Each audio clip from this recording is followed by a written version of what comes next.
How to fix Revive app not working.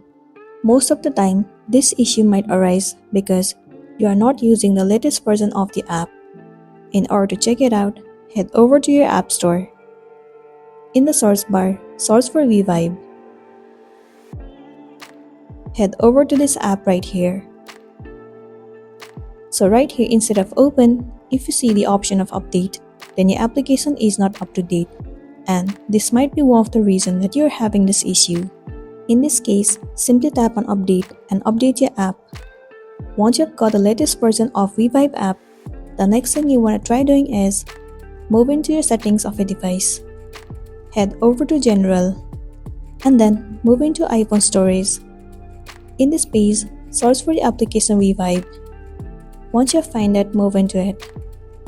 Now you have to clear the cache of the application, so tap on Offload app. Once again click on Offload app. It will clear the cache and the storage of the application. It will also remove all of the unwanted bugs and make your application run smoothly.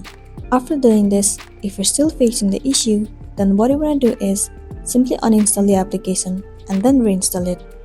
Most of the time, reinstalling the app has fixed the issue, and then you will be good to go. So that's all for today, and this is simply how you can fix Revive app not working. Make sure to smash the like button and consider subscribing to our channel. We'll see you in the next one.